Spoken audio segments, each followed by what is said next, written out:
Now, over my shoulder, you can see the cathedral from Georgetown University, the oldest Catholic university, or oldest Jesuit university here in America.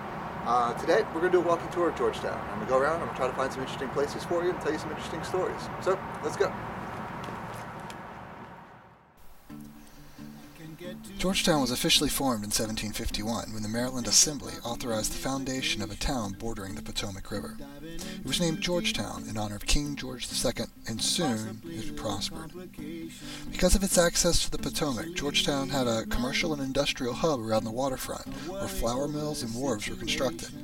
As a result of its prosperity, Georgetown gained a reputation as the fashionable quarter of the capital and was visited by the most important people from all over the world. Day after day it reappears.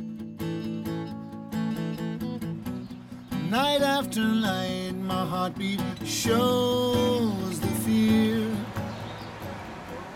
Okay, so behind me over my shoulder, you can see a bar called the Tombs. Now, this may not mean anything to you unless you went to Georgetown, but actually, it's the bar that St. Elmo's Fire, the classic bar from the 80s movie of the same name. It was modeled on that. It was actually a Hollywood set, the one they actually performed on, but it was based on the Tombs. So, I guess if you ever want to be a man in motion, this is a good place to start. That was terrible. Oh, Jesus.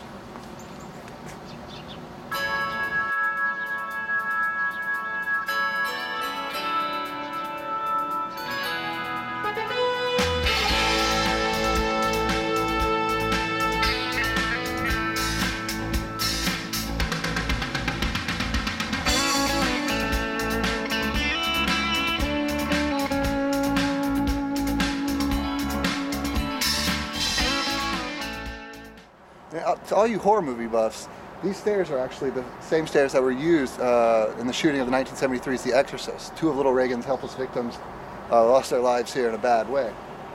Now, for those that aren't so superstitious, they use them as an exercise tool, running up and down throughout the day. But for those that are a little superstitious, they tend to stay away. But yet, just one more interesting little place kind of off the beaten path here in Georgetown.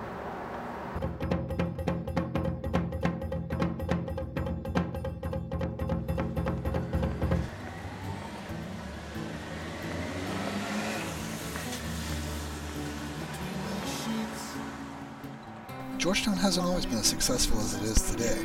Back in 1890, the Chesapeake and Ohio Canal was severely damaged by a Potomac River flood, and the canal company was forced into bankruptcy. This caused the entire area to go into economic depression, and post-World War I, this was one of the worst slums in all of Washington. However, in the 30s, some New Deal government officials discovered Georgetown's beauty and convenience, and from that point on, it became the hip enclave for the affluent and politically inclined.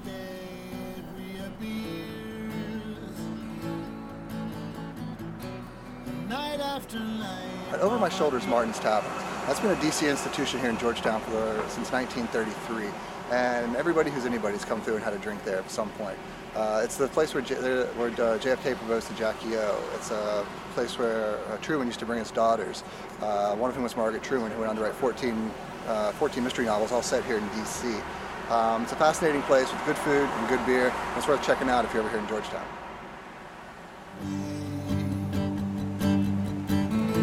Come back another day. Now, we often talk about buildings having stories, and the building behind me is no different.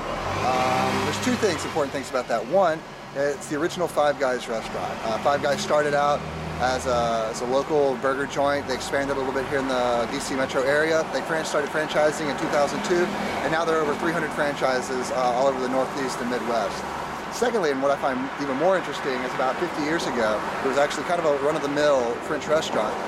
And this was the place where Vitaly Perchenko, a key KGB informant that was recruited by the CIA during the Cold War, he actually walked out on his CIA handler at this place. He walked out, climbed through the bathroom door, walked up the street to the Russian embassy, turned himself back over to the Russians, and pretty much the key KGB informant to that time in U.S. history, which was a big deal during the Cold War, was lost because he climbed out a window of this building behind me. So, you know, every building in the city has a story. You just got to dig a little bit to find it.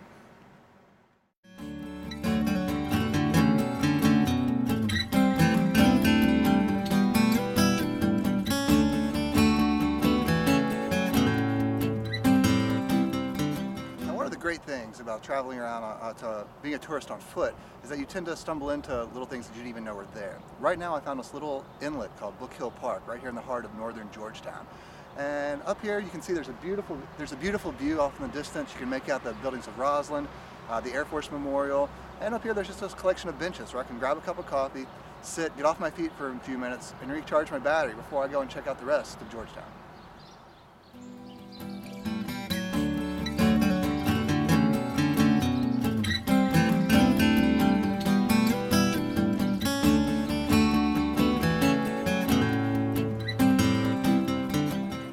So maybe I was wrong. Maybe every building doesn't tell a story in this town.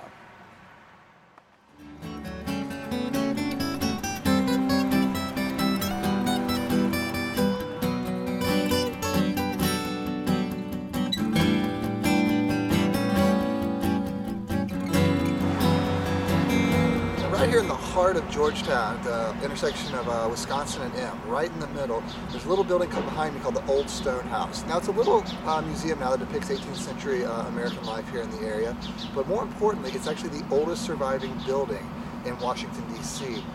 It was constructed in 1765, and it's held on and been a number of different things. Been a tavern, been a boarding house, been I think a design studio at one point. Ironically, in the 1950s, they were set to tear it down. And so in order to get them to preserve this 200-year-old, 300-year-old house, they initiated a rumor that Pierre L'Enfant, the urban planner who designed Washington, D.C., they said that he actually did some of his work in that house. So because of that, it was staved off by demolition, taken over by the Park Service, where it's now a museum. Did Pierre L'Enfant ever step foot in that house? Not a bit. But hey, sometimes perception is reality. I can't get to sleep. I think about the implications of diving in too deep and possibly the complications. All right, behind me are the shops at Georgetown Park, a pretty unremarkable mall, unless you're a Schwarzenegger fan. Because in the movie True Lies, when he's being tailed by the terrorist Salim, this is the mall that he ducks into. So if you're ever in Georgetown being tailed by a terrorist, do like Arnold and go down those stairs. Day after day reappears. Behind me is actually the C&O Canal and Towpath. It starts down here in Georgetown, actually runs 185 miles all the way up to Cumberland, Maryland. It kind of goes right along the coast of the Potomac. Down here you'll see along the towpath on each side, you'll see people jogging, you'll see people kayaking up and down. If you go further up, miles up the canal, you're going to find maybe some rapids, maybe some swimming holes. Just a place where a lot of locals come just to get some exercise and just to kind of get away from the hustle and bustle of life in D.C.